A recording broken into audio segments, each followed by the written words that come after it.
गूंजती हुई ध्वनि वही अच्छी लगती है जिसमें हरि का नाम हो। जो सब पापों को हर ले उसे हरि कहते हैं। सुदामा की दरिद्रता जब भगवान हर लेते हैं तो वे हरि बन जाते हैं। त्रिकूट पर्वत में रहने वाला हाथी को जब मगरमच्छ समुद्र में डुबा रहा था, तब उस हाथी को भगवान ने उभारा था। तब वे लक्ष्मीपति ही हरि बन गए थे। आज लीलाधारी अनूठी लीला रचने वाले हैं। किसी को वे अब इस संसार से ही हर लेना चाहते हैं। श्रोतृवृंद, कल आपने गोकुल स्थित नंद भवन में जिस ढंग का कोहराम मचा वह श्रवण किया। मथुरा से आया हुआ राक्षस ने जैसा चक्रवात खड़ा किया वह अत्यंत भयानक था। चारों ओर धूल ही धूल उड़ रही थी। साए साए करती हवा नंद भवन को मथ रही थी। ऐसी स्थिति में जिसे जहां स्थान मिला वह वहीं छिप गया। अभी कुछ देर पहले तैल स्नान किए 4 महीने के नंद किशोर आंगन में लेटे हैं। हवा बनकर मथुरा से आया हुआ मायावी राक्षस ने शिशु कृष्ण को उठाया और अपनी छाती से लगा लिया, चल दिया जहां से वह आया था। राक्षसी कर्म करने वाला राक्षस जो दया, ममता और स्नेह के भाव से सर्वथा अनभिज्ञ है, वह इस परमात्मा के लीला रूप को लेकर आकाश में उड़ चला। श्रोतृवृंद ध्यान दें, ऋषि मुनि जितने भी हैं परमात्मा को पाने के लिए जगत मिथ्या ब्रह्म सत्य कहते हुए देश, समाज, परिवार सबको छोड़ देते हैं। त्यजत्येकं कुलस्यार्थे ग्रामस्यार्थे कुलं त्यजत ग्रामं जनपदस्यार्थे स्वस्यार्थे पृथिवीं त्यजत। उस ब्रह्म को पाने के लिए सब कुछ छोड़ने को तैयार हो जाते हैं ऋषि मुनि। उन ऋषि मुनियों के आराध्य देव को वह राक्षस उड़ा ले जा रहा है। जाने किस समय के भाग्य का उदय हुआ है जो सबके पालनहार को बाहों में समेटे उड़ रहा है। वह राक्षस जहाँ परमात्मा है वहाँ सदा वैकुंठ है। विगत कुंठा अर्थात वैकुंठ। व्यक्ति के मन का कुंठा भाव जब हट जाए, छट जाए, तब प्रकट होता है वैकुंठ। यत्र यत्र धूमस तत्राग्नि इति। जहाँ जहाँ दीपक वहाँ वहाँ उजाला। भगवान को अपने में समेटने वाले उस राक्षस का अब अंतस्करण धीरे धीरे चमकने लगा है। कारण ईश्वर सन्मुख है।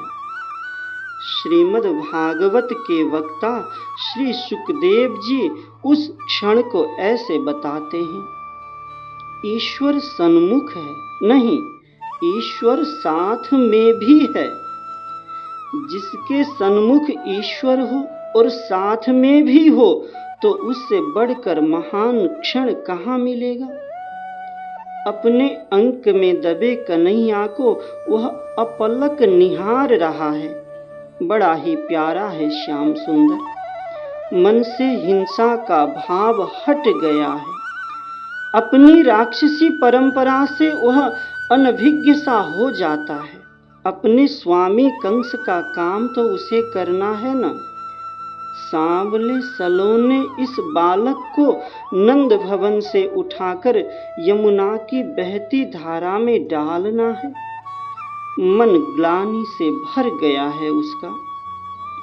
वह अपने को धिक्कारने लगता है, पर वह बढ़ रहा है मथुरा की ओर। जैसे ही वह गोकुल की सीमा से बाहर होने को हुआ, कन्हैया ने उसकी ठोड़ी पकड़कर घुमा दिया। वह फिर गोकुल की ओर घूम गया है। ऐसा एक बार नहीं, दसियों बार हुआ। मथुरा जाने वाला वह राक्षस घूम फिर कर बारंबार गोकुल के ऊपर ही घूमता रहा। आखिर रहा न गया, बोल उठा, क्यों बार बार घुमा रहे हो। छोटे से कन्हैया बोले, मामा श्री, गोकुल गोपियों का गांव है, किस गोपी का घर कहाँ है देख रहा हूँ। जब मैं चलने लगूंगा साथ में बहुत से सखा होंगे, तब इन गोपियों के घर माखन चोरी करूंगा। 4 महीने के नन्हे से कन्हैया की तोतली बोली उस राक्षस को बहुत भाई। जब अनेकों बार घूम लिए, तब कन्हैया राक्षस का नाक पकड़कर बोले, आपने हवाई सैर बहुत करा दी, अब नीचे चलते हैं। कन्हैया उसकी नाक खींचते हैं, वह ऊंचा उड़ रहा राक्षस सीधे रॉकेट की तरह नंद भवन के आंगन में गिरता है। जब हवा बंद हो गई, शोर थम गया, अपशकुन सा वह पल बीत गया। सबको लगा जैसे जादू हुआ हो। गोप गोपियां नंद भवन में दौड़े आ रहे हैं, सब विस्मित हैं। आश्चर्य मिश्रित आवाजें आ रही हैं, क्योंकि कन्हैया किसी भयानक राक्षस सा लगने वाला के छाती पर लेटा हुआ है। हाथ पैर फेंक कर वह हंस रहा है।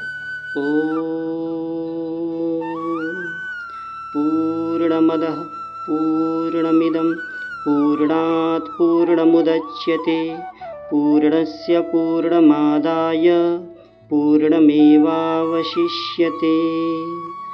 ॐ शान्तिः शान्तिः सुशान्तिर्भवतु।